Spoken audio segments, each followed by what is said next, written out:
Hello दोस्तों, नमस्कार। आज मैं आपको कैची धाम की एक और सत्य घटना सुनाने जा रही हूँ। जब बाबा जी महाराज अपने एक भक्त के यहाँ बिना नमक का प्रसाद भोग ग्रहण किया, तो अगर आप लोगों को कैची धाम की और सत्य घटनाएं जाननी हैं तो आप प्लीज़ मेरे चैनल को सब्सक्राइब कर लीजिए। अगर ये घटना सुनाते हुए मेरे भाषा में कोई भी त्रुटि होती है तो प्लीज़ मुझे माफ़ करिए। धन्यवाद। मेरे घर में जब भोजन मतलब प्रसाद बन जाता था तो वह भोजन बाबा जी को एक बड़ी थाली में सजाकर पूजा घर में बाबा जी को अर्पण कर दिया जाता था। वो थाली 10 या 15 मिनट बाबा जी के सामने रख दिया जाता था। उसके बाद पूजा घर से वह प्रसाद की थाली मुझे मेरी पत्नी दे दिया करती थी। यह नियम मेरे यहाँ बहुत ज़माने से चला आ रहा था। उस दिन भी मेरी पत्नी ने भोजन बनाया और एक बड़ी थाली में सजाकर पूजा घर में बाबा जी के फोटो के सामने वह थाली रख दी। पूरे प्रेम भाव से, अपनी श्रद्धा से वह थाली वहाँ रखकर पत्नी बाहर चली आती है। मैं ऑफिस के लिए तैयार होता हूँ। फिर मैं अपनी पत्नी से बोलता हूँ, जाओ प्रसाद ले आओ अगर भोग लगा दी हो। फिर पत्नी पूजा घर में जाती है और वहाँ से वह प्रसाद की थाली लेकर आती है। मैं ऑफिस जाने से पहले वही प्रसाद भोग लगा हुआ खाता था और फिर वापस ऑफिस चला जाता था।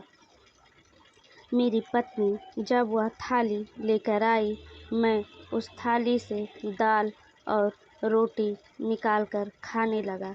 जैसे ही मैंने पहला निवाला ग्रहण किया, मैं अपनी पत्नी पर बरस उठा, तुम्हारा ध्यान कहाँ रहता है।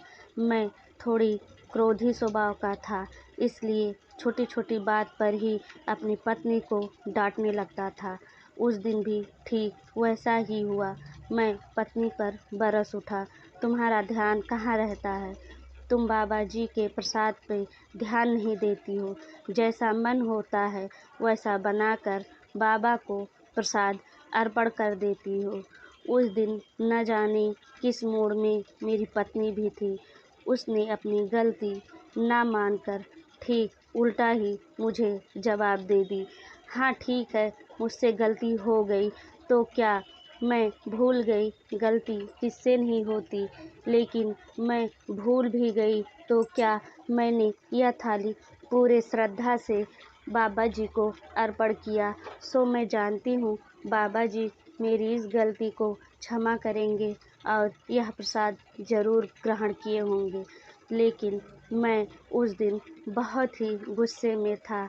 मैंने थोड़ा बहुत दाल और रोटी खाया और वहाँ से चल दिया। पत्नी ने मुझे बहुत रोका, ठीक है खा लो, मैं तुम्हारे दाल में अलग से नमक डाल देती हूँ। लेकिन मैं बिना कुछ सुने, बिना कुछ समझे वहाँ से ऑफिस के लिए निकल गया। नवंबर तीसरे माह की बात है। महाराज इलाहाबाद में आए हुए थे। मुझे सूचना मिली तो हम दोनों दादा के घर दौड़ पड़े। पहले पत्नी ने बाबा जी को झुककर प्रणाम किया। उनके श्री चरणों में झुकते ही बाबा जी ने गुस्से में पत्नी से बोले, हमें तुमने बिना नमक के ही दाल खिला दी, तुम्हें याद है। पत्नी कुछ भ्रम में खोकर वहाँ से हंस के निकल गई, पर मुझे सितंबर माह की वह घटना याद आ गई और मैं मन ही मन बहुत खुश हुआ कि अच्छा हुआ बाबा जी मेरी पत्नी को डांटे। मुझे तो मज़ा ही आ गया। परंतु जैसे पत्नी वहाँ से निकली, मैं बाबा जी के चरणों में प्रणाम करने के लिए उनके पास मुस्कुराते हुए पहुँचा। फिर प्रसन्न मुद्रा में बाबा मेरी ओर देखते ही बोले कि क्या हुआ, क्यों डांट रहे थे तुम। उसने जो भी थाली मुझे ग्रहण के लिए दी, बहुत ही प्रेम भाव से दी। मैंने वह थाली अपने मन से ग्रहण कर लिया। तुम्हें पता नहीं क्यों डांट रहे हो, पर इसने बड़े ही प्रेम से खिलाई थी, ताइसो हमें खा भी ली। पर अब बारी मेरे खिसियाने की थी और बाबा जी के इस तरह कहने से मैं अपनी पत्नी के सामने ही शर्मिंदा हो उठा। कैची धाम में बाबा जी और इलाहाबाद में हमारी तकरार होती रही। नयन बिन देखा, श्रवण बिन सुना, बिन रसना रस भोग। बाबा जी कब किस पर अपनी कृपा कर दें, किसी को पता नहीं। आप भी अपनी श्रद्धा भक्ति जरूर बनाए रखें बाबा जी के ऊपर। जो भी दुख संकट होंगे जरूर कटेंगे। धन्यवाद।